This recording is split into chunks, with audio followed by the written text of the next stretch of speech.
Let's move on to our Miami Dolphins are playoff bound. Yay! I forgot my white flag, but somehow, first of all, let's just I'll try to be positive for a few seconds and then we'll get to the real stuff. Somehow, some way, the Dolphins made the playoffs. I'd like to point out that we were pretty much exactly right on the Dolphins. I said they would win. I thought they would make the playoffs because they have to. After the general manager has not made the playoffs for 7 years, he's got to make the playoffs this year. And I thought they would win 8 or 9 games based on their schedule. And that's exactly what happened. So, smart. If we were smart, we would have made some money off of that, but we didn't. So somehow they make the playoffs. I said they'd finish 7-10, so I was close. Right. Yeah, I think that was the worst football game I might have ever. I mean, one of the worst football games I've ever seen. The Dolphins-Jets game. Yeah. Good Lord. Joe Flacco against Skylar Thompson. I mean, man, there are parts of the game I wanted to cover my eyes. Thank God that I have the red zone and there was other stuff going on and the Buffalo-New England game was interesting. Thank goodness for all of that because, man, that was a bad football game. Yeah, that was really bad. So, would you? I don't even. I mean, that was just. Yeah, that's one of those things where. So that's why I'm like, I'm not really. People want me to be excited, but it's like, I don't think Tua's going to play. So you're telling me they're going to go in, their offense is going to go into Buffalo looking like that? I mean, they're going to get boat raced. This is going to be like the Bills versus the Patriots in the playoffs last year. Yeah, I think, I was going back and forth. I was kind of like, well, do I think, during the game, it was quite funny. Clark and I are texting each other. And, at one point, I think the game was 6-6 or something. And Clark texted me, can't we just put up the white flag? Like, this is over. Can't we just, and it's like, it was funny. Like, we were actively rooting against our team to win the game. Listen, I hate losing to the Jets. I especially hate losing to the Jets twice in a season, which is what was going to happen. But when Jason Sanders was trying to kick a 50-yard field goal, to win the game, we're both like, miss it. I mean, it just, oh man, it's just, I've never been more disappointed in a win. And so, listen, I was trying to classify this season. Is it a failure or is it a disappointment? And I can't say it's a failure, but it is a disappointment. It's not a complete failure. A complete failure would be, they go 6-11 and they don't, that would have been a complete failure. This was not a failure. This is really disappointing though. So, I think. Well, look, okay. Go ahead. Yeah. So it is disappointing to start the season 8-3 and almost lose 6 games in a row. That's not the right way to go out. I heard somebody say on Dan Le Batard's show, you didn't want them to lose 6 in a row and finish the season like that. And I'm like, I kind of did. I kind of did want it to end that badly so they could take a look in the mirror and go, okay, we got to fix a lot of stuff, So I'm just gonna start with this. I'm gonna do positives and negatives. Positives for the Dolphins. I think the trading for Bradley Chubb and Jeff Wilson, I think those were good moves. I think the Dolphins' defensive line is pretty good now. Is it, a world beater? No. But it is succeeding. Like, they are getting pressure on the quarterback fairly consistently. The guys up front are doing their jobs. I think Jalen Phillips is playing really well. Christian Wilkins is playing really well. So I really like what they're doing from a defensive line standpoint. Also a positive. I think the running game is starting to pick up steam. As this season has gone on, they have run the ball better. I think they should do it even more, as I'm sure you would agree with that. But it's a positive. The start of the season running the ball, that first game against the Patriots to now, they have improved drastically. They are much, much better at running the football than they were before. Obviously the receivers are a positive, right? I mean, you get them the ball anywhere. They are a danger to take it 80 yards anytime they touch it. So that's a real positive. I think Mike McDaniel overall is a positive. You know, I've taken some issue with a few things here and there and some of the game management stuff, but overall, he has completely changed this team, this culture, this team. He's improved the offense a lot, regardless of who the quarterback is. You know, he's made us into a team that can be competitive when everybody's playing. The negatives, okay, the negatives are the offensive line still needs a lot of work. It still needs a lot of work. You could see in that game, the pass protection. Now I know Armstead was out, but the pass protection still needs some work. You drop back and set your feet ready to throw, and there's a guy in your face. And so they need some help. They have improved as far as running the ball, but yeah, there's still some issues. You know, we're still having to start Greg Little at tackle, right tackle or left tackle, way too much. I don't think the guy's a legit tackle in the NFL. I think we're on borrowed time with that guy. The secondary, like Xavier Howard is not what he used to be. You know, he can't cover guys with the same athleticism and physicality that he used to. And so you saw him in that game just getting torched by Garrett Wilson anytime he wanted. And the rest of the secondary, I mean, it's a negative, but I can't really blame them because they've had so many injuries that it's all backups playing. So, you know, I can't be too upset about that. And, you know, look, the biggest negative is the quarterback. You know, I think I speak for everybody, like, guys. Well, I don't think I speak for everybody, but I'm going to speak the truth, and you guys can listen if you want to. Guys, it's time to move on.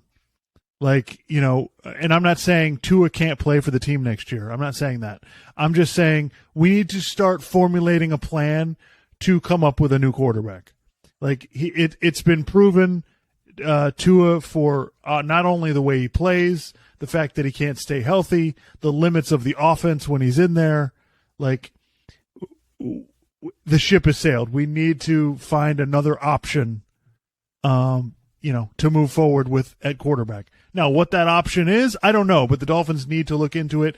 This isn't something they haven't done in the past. They looked into drafting Justin Fields. They looked into trading for Deshaun Watson. This is not, you know, a general manager that's not willing to look into other options, you know.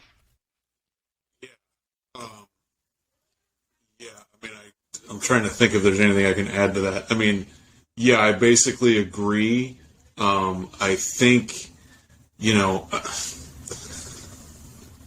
okay, as far as if they're going to make a change at quarterback, I think a lot of that depends on Stephen Ross, because if Stephen Ross decides that he wants Jim Harbaugh, or they want to try to do what they were trying to do, which they got in trouble with, for tampering, if he wants to try to get Brady and Sean Payton, and he really pushes to do that, then yeah, Tua's probably not going to be the quarterback for very long. But outside of that, I feel like he's probably going to be the starter week one. They're just going to sort of talk themselves into, we got to fix the offensive line, we got to protect him better, and, you know, whatever, like another year in the offense and he'll just get better or whatever, you know, however they try to talk themselves into it. But, you know, I hope they don't pick up. It seems, I've heard people say that it would be kind of weird if they didn't pick up the 5th-year option, because next year he would be playing with no contract after that. But I just, you know, if they pick up the 5th-year option, then I just feel like there's a danger they're going to franchise him after that or something. I mean, maybe I'm wrong though, because I mean, if he doesn't play better than he played this year, I don't see how you can just move forward. Because I think the only way that you could really be successful long term with Tua, and you're not going to win the Super Bowl with him, but the way you could be successful is the team has to be based on running the ball. Okay? And you got to, you know, that's got to be, when teams come in to play you, they got to be like, we're playing the Dolphins, we got to deal with their running game. Okay? That's got to be your main thing. And then Tua can make some plays off of that. And you can limit how much you need him to try to go win games, you know. But based on this year, maybe I'm wrong. Maybe that'll change because the running game has gotten better over the course of the season. Maybe they'll run the ball more next year. But if they don't do that, then I just don't see how this is going to work, because Tua's either going to get a concussion or he's going to get some other type of injury, because he's just a small guy he's just brittle and he gets hurt, And also we've seen this. Go ahead. Just to interrupt you there, the running game and working off of that, it works. The last time they played Buffalo, that's basically what they did. Tua only threw the ball 25 times, but he made 4 or 5 huge plays in that game that were a couple of them were scoring plays that kept them right there. And Buffalo is one of the best teams in the NFL in a snowstorm. So Right. that formula works. So that's been my biggest criticism of McDaniel this year is, he's relying on the quarterback too much, and we need to understand. Tua's not the guy that you want to be relying on. Yeah, we need to understand what his limitations are. We just have to understand what his limitations are, and if you've decided he's going to be the quarterback, okay, then you need to build an offense to help that. And the fact that they got Tyreek Hill I know Tyreek's been awesome this year, but this is the problem is it's causing us to, we've got Waddle and Tyreek Hill. We can be this explosive offense and throw it down the field and do all of these things. And it's caused them to get out of what the best way for them to win is. Yeah. Well, and also, if you're going to be explosive because you have Tyreek Hill, can you have a quarterback who can get the ball to him without it being underthrown basically every single time? Literally, there's like maybe 1 or 2 throws during the year where I was like, that wasn't horribly underthrown. That was just a little bit underthrown. But every single one of them was underthrown. And there were plays, against the Chargers, for instance, there were plays left on the field because Tua just does not have a very strong arm. So, again, we'll see how that goes. But if I was a betting man, then I would say Tua's probably going to be the starter week 1 next year. And we'll see what the Dolphins do, but I just, I guess the reason I'm not very excited about the playoffs is because I just feel the Dolphins have been mired in mediocrity for over 20 years now, and this year doesn't feel any different. It's like for the people celebrating, you realize they went 9-8 last year, right? They happened to miss the playoffs. This year they made the playoffs. What does that really tell you? The last time Dolphins. Go ahead. Well, what I will say is, I do think, I don't want to be pie in the sky, but the talent on the team is better this year. Talent-wise, yes. Roster-wise, they are better. But as we talked about before the season started, the issue with the Dolphins was they were teetering on the edge of too many injuries, and then 2 weeks ago they fell off the cliff. That's what has happened. So not only forget the quarterback. I know that's the most important thing, and that's what everybody's going to be talking about. I get it. They can't beat Buffalo without Tua. I understand that.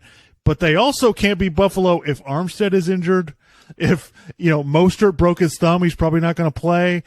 They fell off the cliff with injuries, and they don't have enough bodies anymore. They just don't.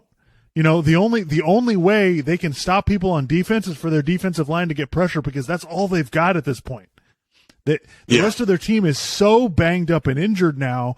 It's a problem with a 17-game regular season. They don't have the depth of players that they need in order to survive this long. So that's my biggest concern against Buffalo. It's not that I think they're going to get blown out because of the quarterback. That's obvious. I think they're going to get blown out because they don't have any more bodies. Yeah.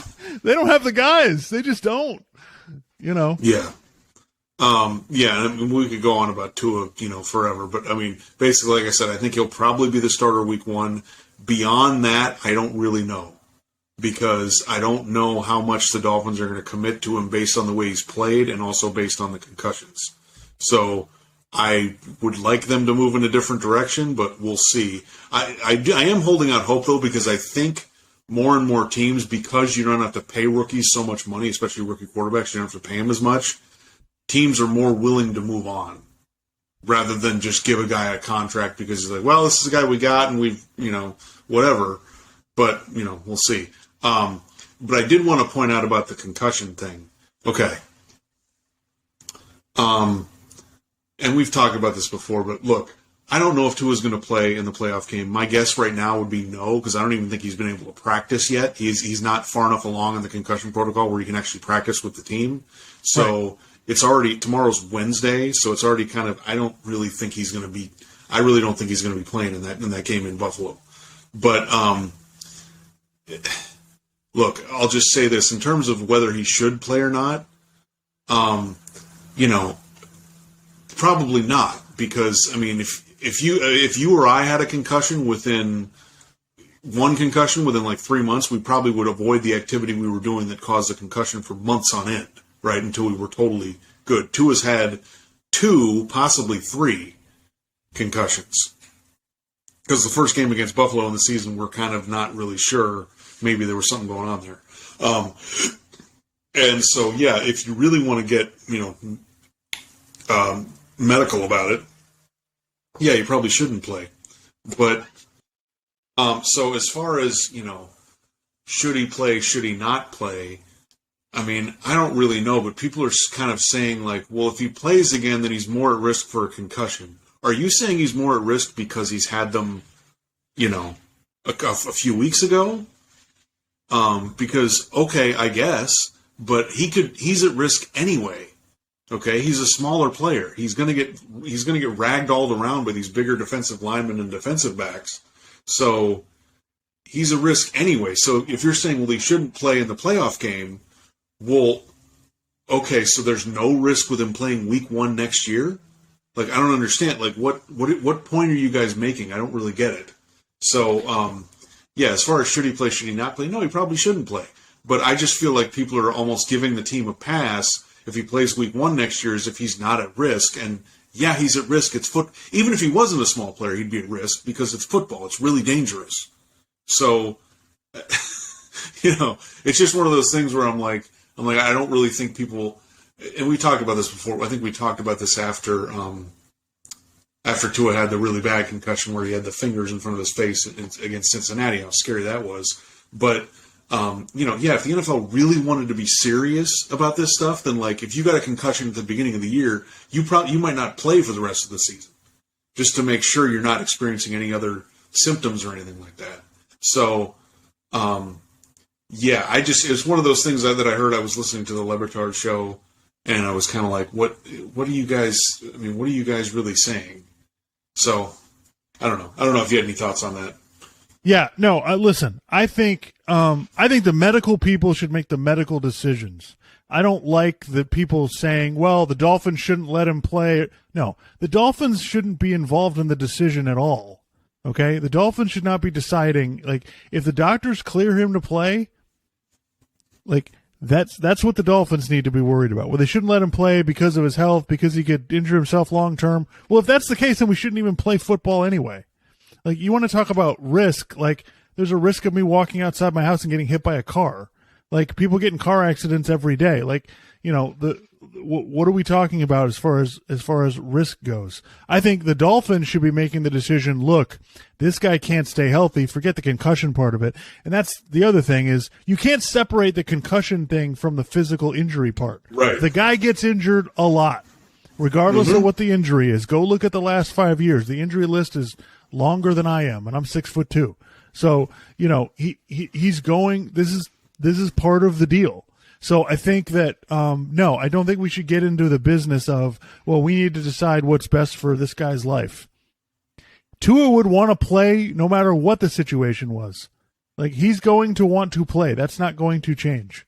So I think, as far as what he wants to do with his life, that's totally up to him. Now, I think the medical people should be, those are the people that need to make this decision. And, to your point about practicing, yeah, I think if he doesn't practice by Thursday, then no, he's not going to play, because then there's no point. There's no point in trying to run him out there and, with the new game plan or whatever it is. And, so I don't like people putting things on the coach or the team or any of that stuff, because that has nothing to do with it. Let the medical people make the medical decisions, and that's the end of it. Nobody knows. Now, by the way, even the medical people don't know 100%. They can't predict the future. They don't know how this is going to go. So, I think you got to do the best you can. These guys play a dangerous, really dangerous game, and we're comparing it to, I don't like people comparing it to what just happened with DeMar Hamlin.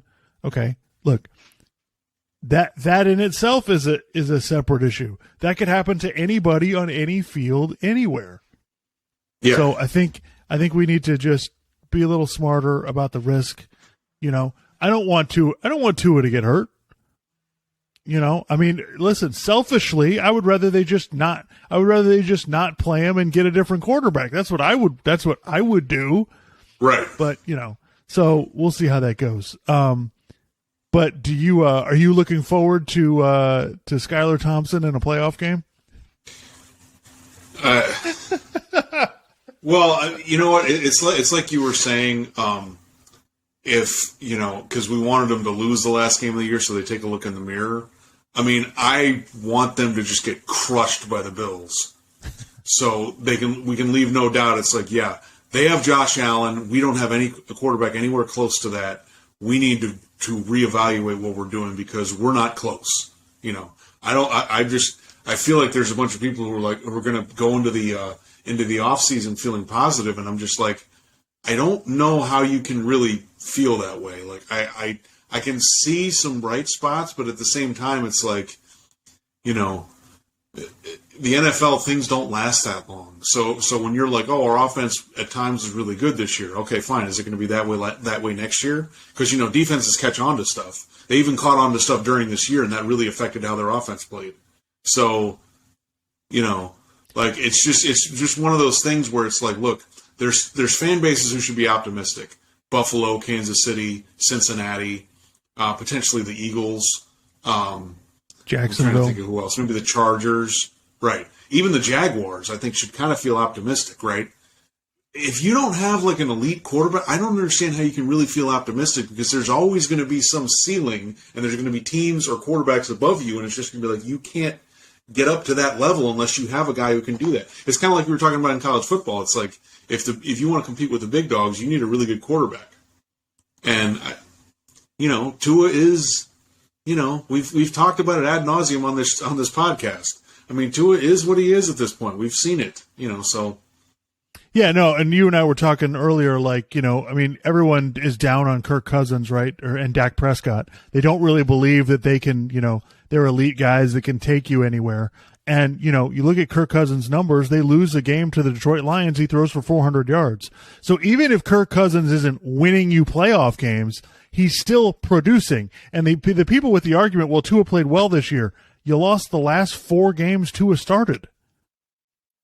Let's just be serious about it. You lost when the season was on the line. Those were the critical games of the year that you needed him to be at his best.